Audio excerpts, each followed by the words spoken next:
You got to tip your hat to them. They answered everything we had and kept us at bay all day. And after the first inning, that was the only lead we had, and couldn't quite break through. And we just walked too many guys. It can't happen in a game like this. I think they got the breaks today. They outplayed us a little bit. I don't think we played bad at all. I think we competed hard all day. But I think it was one of those things that I think the ball rolled their way today, and you got to tip your hat to them. I mean, they came ready to play. I mean, this isn't a team that got here just because they won a few ball games, luckily. I mean, this team is going to come out and battle tomorrow, so if we're not ready, could be another one of the same. But I think we're going to come back strong tomorrow, and we'll see what we got. We'll lay it out there. Gordon, this is kind of a comfort zone for y'all here. To some degree, your back's against the wall. Does that give you any boost going into tomorrow, you think, history?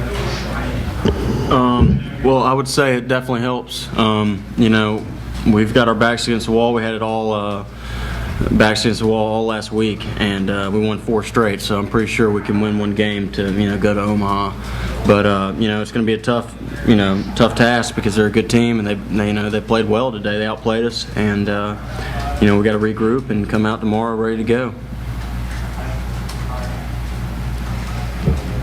Coach, you said yesterday that you really had to win this game. You know, when the momentum goes to if you don't. Does that late rally in the ninth help to kind of stop? Very much so. I think it gave them a boost yesterday. Today, they scored a couple runs late, and I think they carried a lot of momentum. And as soon as we hit the home run in the first, they came right back and scratched one. And so hopefully what we did late in that last inning will give us a little boost tomorrow. Coach, you alluded to this a little bit before. Can you talk about Nick Montgomery and how you feel about him taking the ball in this situation? It's great. I mean, no other guy you want taking it right now. I mean, his last 3 starts have been all very good. His last one was probably the best I've ever been around, and at the timing of it. So we feel great, or I know the players feel great about him taking the mound, and I think we'll get his best effort. And you know, the one thing we do have is probably too fresh of a bullpen. Probably went the wrong direction today, obviously, in the 7th and 8th innings. And we've got probably too many guys fresh for tomorrow. We should have probably went a different direction in that 7th or 8th, and not have so many tomorrow. But we've got backing up Nick, you got McCree, and obviously Dean. That was the reason with the quick trigger today.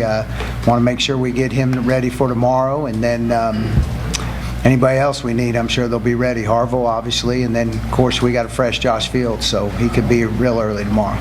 David, they're 2 big innings starting with leadoff walks. How much of it's one of those stats that nobody really thinks about. But, well, that's how we won yesterday. Our 2 big innings started with leadoff walks, so I mean, it was kind of a flip-flop game. I mean, we didn't execute on the mound, and they did today. Coach, can you talk about the decision to pull Steven?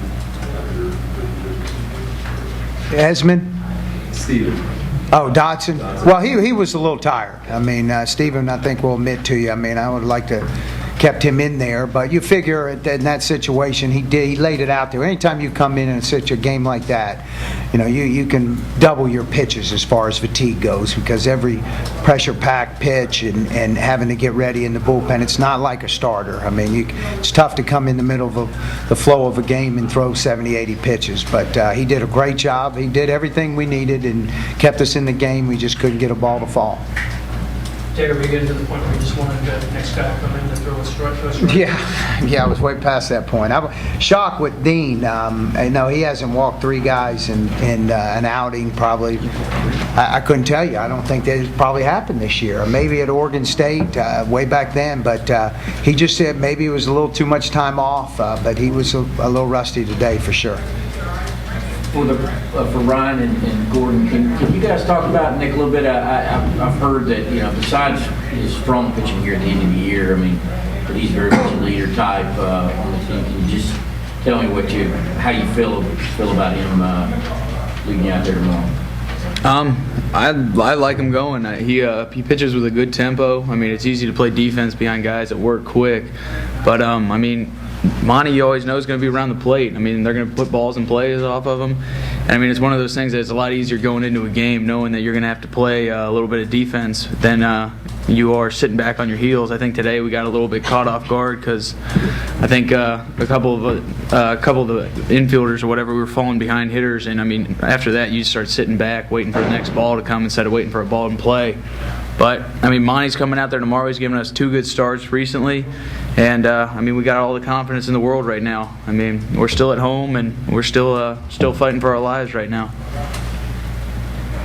You want me to add? I couldn't ask for, a better guy going tomorrow, just, in terms of everything. Monty's he's an old man of the group, and we got a lot of faith in him. He's been around the block a long time, and, whatever happens tomorrow, I know he's going to be giving it, everything he's got. So that's always nice to play behind when guys are up there, throwing for the team as opposed to themselves. Is he the old man just in age or in terms of some of his characteristics? He's just both. Yeah, he's old. I don't know, how old is he? 23? He might be 24. I don't know. David, can you talk a little about pinch hitting Fuller? I can't remember what inning it was, but Yeah, I think it might have been the 5th or 6th, and I didn't really want to use anybody else at that time, and it was just a hunch, and obviously it was the wrong one. Steven, can you talk about him coming in really for your first time this year? Oh, well, I've done it my freshman year and sophomore year a bunch, so it wasn't, too big a surprise for me what to do, but felt confident with my pitches, and just one batter got away from me. That first guy that came in the face, I just didn't throw a swing slider, but I felt confident with it. I like it. Hopefully, I'll be ready for tomorrow to help us out. Got time for one more? Hazel, talk about the pullback bunt kid hits for a double. That really seemed to spark. I think that was in the 7th.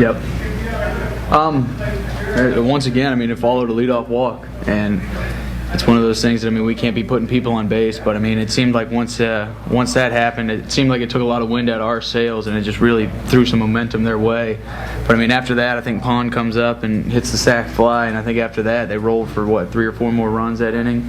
And I mean, that's just one of those things. I mean, you look at it in the 9th. I mean, the reason it's so big is we rally in the 9th. Cerrone comes up. I mean, heck, Cerrone could be the game-winning run, game-tying run. So you always look back and through the innings or whatever, and you always think about where you gave runs up. And I mean, it seemed like that inning, it seemed like we gave them a couple runs. But I mean, you got to give it to them. They executed everything they needed to do today. And I mean, that's one of those things. And I mean, if you can do it and pull it back, I mean, they gave them a double. So I mean, that's huge for them. All right.